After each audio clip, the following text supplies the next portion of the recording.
Buenas noches, amigos, amigas. Es un gusto estar con ustedes ahora, lunes 15 de junio, a 7 de la noche. En este espacio, plataforma, que nos da esta oportunidad de poder acercarnos aún en este contexto, ¿no? Donde se nos exige tanto la distancia y el estar lejos. Hoy, este día lunes, es un día particular. Justamente porque mañana, martes 16, comienza el proceso de reapertura de las actividades económicas, remuneradas, monetarias del país.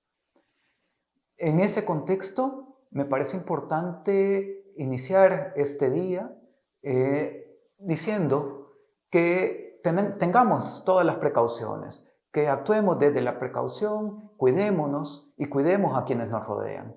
Pero eso no significa que actuemos desde el miedo.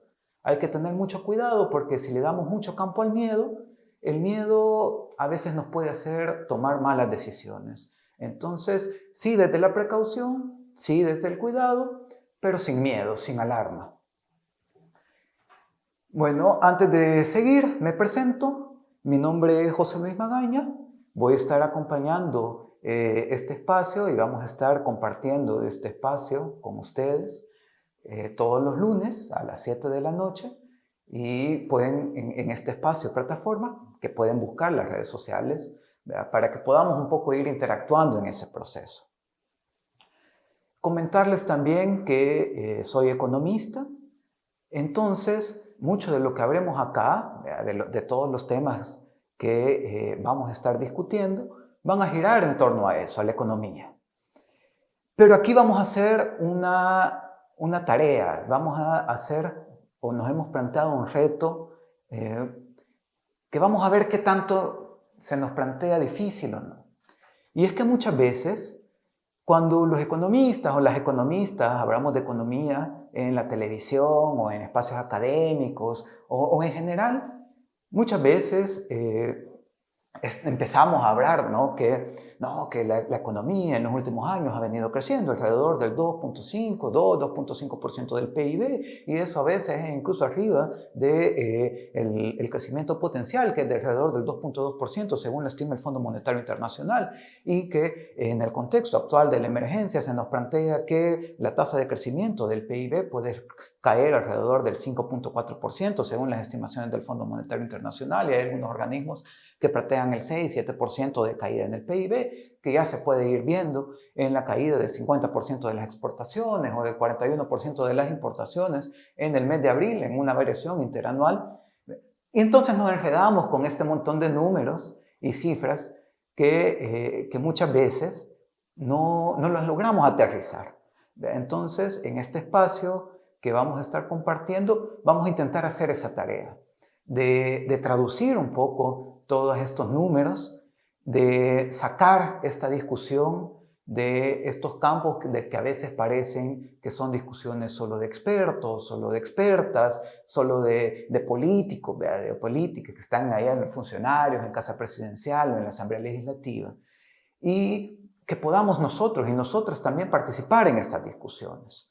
Entonces, esa va a ser un poco la tarea que vamos a ir haciendo acá, todos los lunes a las 7 de la noche. Entonces, esta tarea que nos vamos a plantear, ¿verdad? No va a ser quizás del todo fácil, ¿verdad? Yo mismo he pasado por ese proceso, ¿verdad? De cada vez que abro me comienzo a enredar en los números, y entonces muy posiblemente en el camino de repente vamos a tener que entrar a un campo de ese sentido. Y por eso va a ser muy importante que podamos interactuar luego en las redes sociales. Esto queda también en YouTube, entonces ahí pueden ir comentando, busquen las redes sociales de plataforma y ahí también podemos ir comentando y ir resolviendo los temas en los siguientes programas. También una advertencia, y es que dado que el tiempo es limitado y a veces los temas son muy extensos, puede pasar que lo que aquí hablemos quede quizás muy superficial. No podemos poder ahondar demasiado en algunas cosas. Entonces, también les voy a ir comentando algunos libros o algunos textos o algunos videos que he usado de referencia para que también ustedes puedan verlos, puedan analizarlos y que puedan ustedes también sacar sus propias conclusiones. No me crean solo a mí, busquen también, si yo les digo un dato, busquen de dónde he sacado ese dato. También otra advertencia que sí me gustaría hacer desde ya, desde el inicio, desde este primer programa que vamos a estar juntos, es que la posición que van a encontrar desde aquí va a ser siempre una posición en defensa de lo público, lo común y lo comunitario.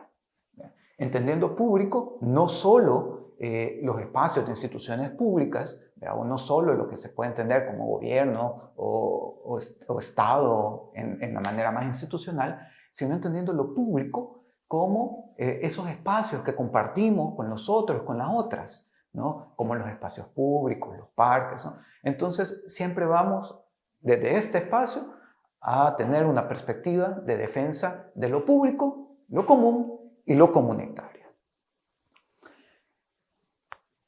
Posiblemente también alrededor de todos estos espacios, en todo este tiempo, vamos a ir encontrando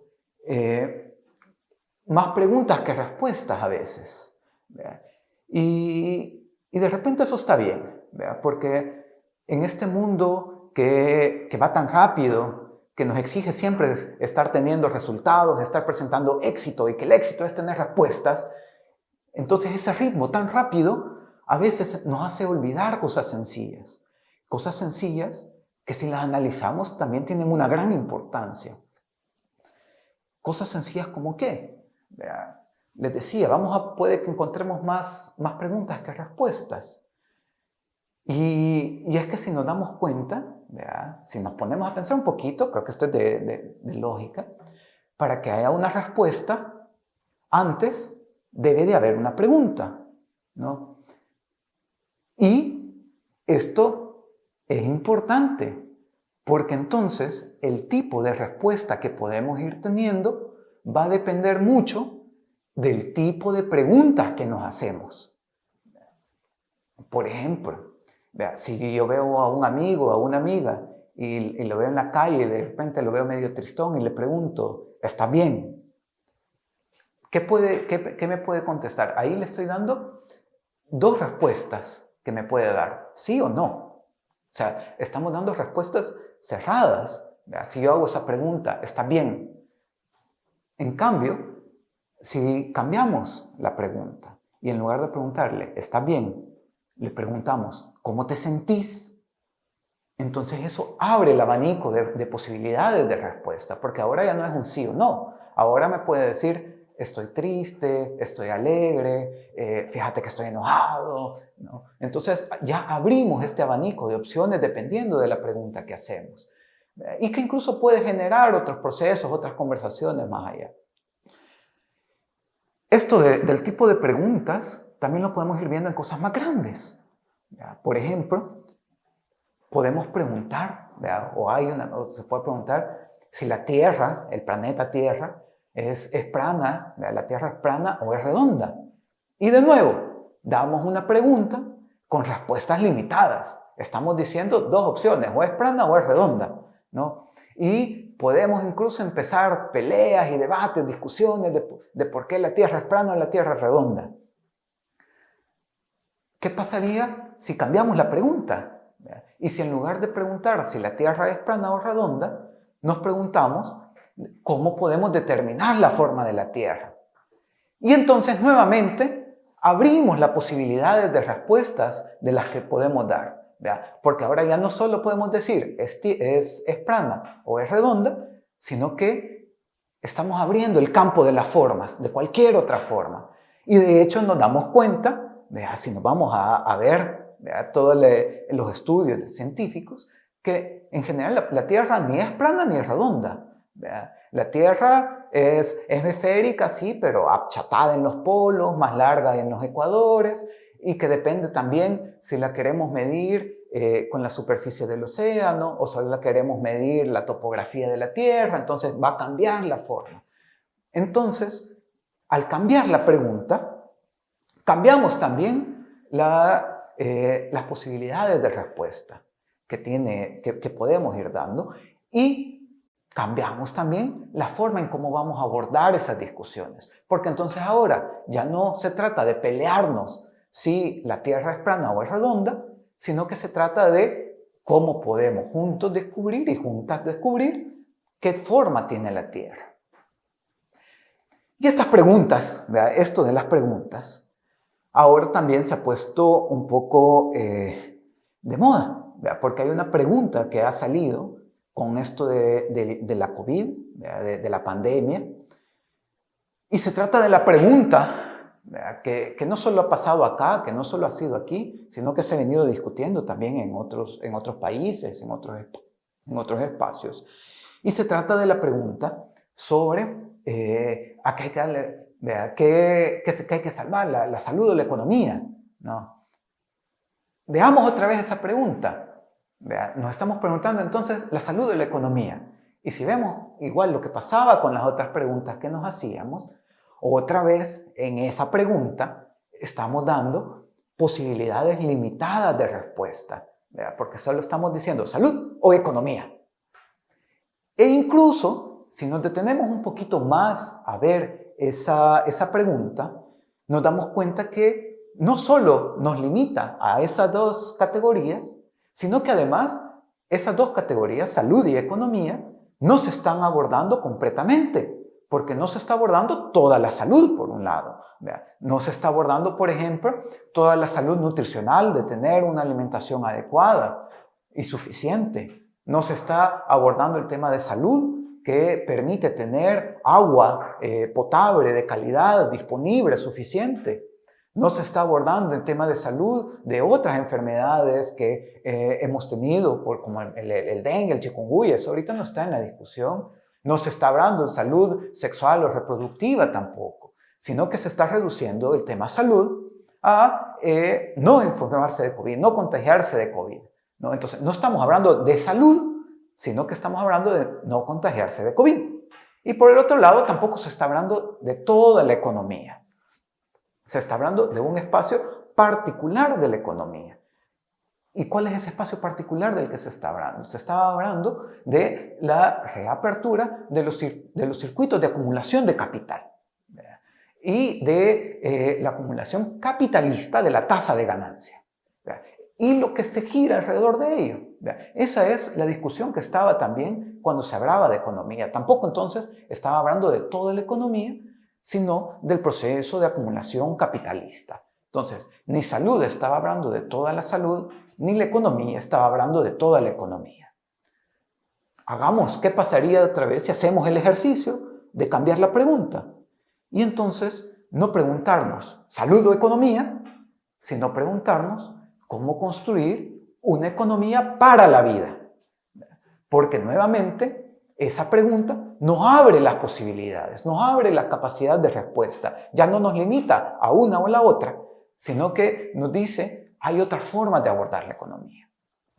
Y en ese sentido, nos hace, para empezar, preguntarnos qué podemos ir entendiendo por economía o qué entendemos por economía. Y porque generalmente cuando oímos economía o nos dicen economía, lo que se nos viene a la cabeza son mercados financieros, los bancos, las grandes empresas, empresas transnacionales, grandes marcas comerciales, ¿verdad? Pero la economía no solo es eso, la economía no es el dinero, la economía no son los mercados, la economía son todas esas esferas que permiten reproducir la vida y que están produciendo los recursos necesarios para reproducir la vida. Entonces, si abrimos esa concepción de economía y no la reducimos solo al ámbito monetario, sino que a todas estas esferas que nos permiten la reproducción de la vida, nos damos cuenta que economía también es la tienda del pasaje. Economía también es la pupusería de la esquina. Economía también son esas mujeres, esas niñas, esas madres, esas abuelas que están fuera de los mercados laborales por realizar trabajo de los cuidados, que muchas veces es no remunerado, ¿no?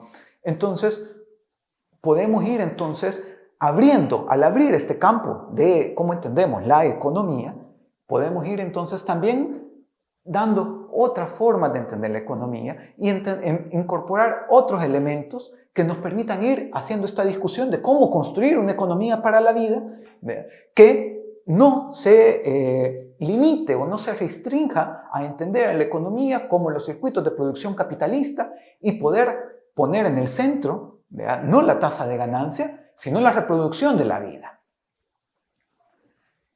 Este contexto de la pandemia ha sido un contexto que nos da la oportunidad de hacer estas discusiones. Lamentablemente, quienes deberían de estar conduciendo estas discusiones se han enfrascado en otras peleas que no tienen, que no van, que no apoyan, no abonan en esta situación. Se han quedado en la pregunta anterior. Se han quedado discutiendo si la Tierra es plana o es redonda, en vez de ver cómo medir, cómo determinar la forma de la Tierra. Se han quedado discutiendo entre salud y economía, en vez de discutir cómo construir una economía para la vida. Es como que tuviéramos la oportunidad ahorita de construir un gran polideportivo, donde haya cancha de fútbol, de básquet, piscinas, muro de escalada. Y en lugar de eso, quienes deberían estar conduciendo esa discusión agarraron los ladrillos, los pusieron a media calle, los han ocupado de porterías y se empezaron a jugar un partido de fútbol ahí, en vez de hacer el complejo deportivo, ¿no? Y lo peor es que ni están jugando, sino que empezando a jugar iban cuando la pelota medio le pegó a uno de los ladrillos y se quedaron peleando si era gol o no era gol. Si estos actores institucionales, que son los que deberían estar conduciendo estas discusiones, no la están haciendo y están discutiendo si era gol o no era gol, será entonces responsabilidad de nosotros y de nosotras hacer estas discusiones. Nos da la posibilidad a nosotros, a nosotras, ciudadanos, ciudadanas salvadoreñas, poder hacer estas discusiones de qué país queremos, qué país necesitamos, cómo construirlo y cómo financiarlo también, porque requiere recursos. Necesitamos entonces hacer esas discusiones. Somos una ciudadanía inteligente, somos una ciudadanía solidaria, ya lo hemos visto, tenemos capacidad de organización. Si no, veamos todas las iniciativas que han salido ahorita para atender de manera ciudadana toda la emergencia de ahí a las poblaciones más vulnerables.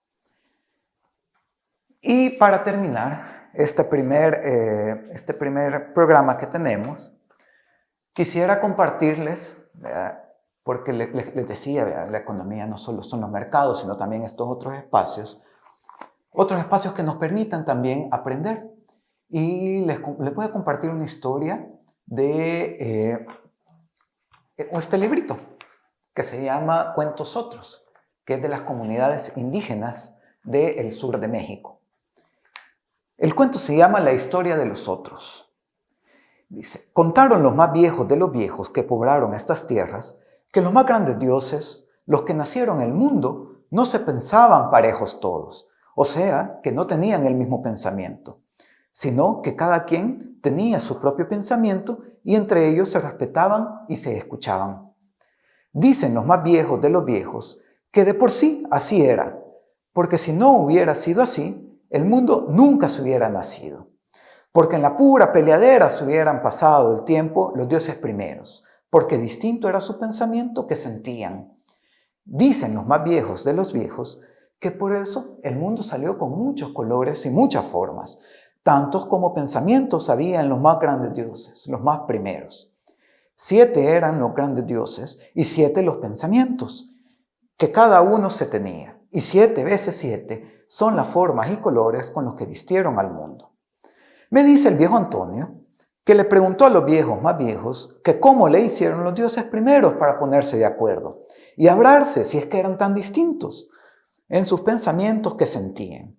Los viejos más viejos le respondieron que hubo una asamblea de los 7 dioses, junto con sus 7 pensamientos, distintos de cada uno, y que en esa asamblea sacaron el acuerdo.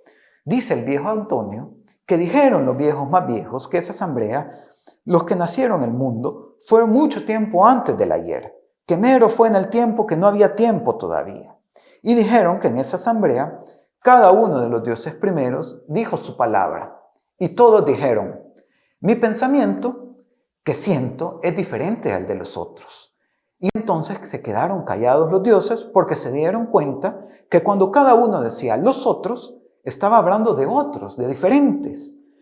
Después de un rato de que estuvieron callados, los dioses primeros se dieron cuenta que ya tenían un primer acuerdo. Y era que había otros, y que esos otros eran diferentes al uno que uno era. Así que el primer acuerdo que tuvieron fue reconocer la diferencia y aceptar la existencia del otro.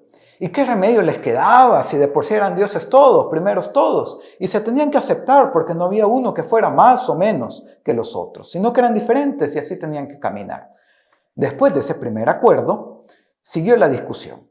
Porque una cosa es reconocer que hay otros diferentes y otra muy distinta es respetarlos. Así que un buen rato pasaron hablando y discutiendo de cómo cada uno era diferente. Después se quedaron callados y cada uno habló de su diferencia y cada uno de los otros dioses que escuchaba se dio cuenta que escuchando al otro también se escuchaba a sí mismo y se conocía a sí mismo en la diferencia.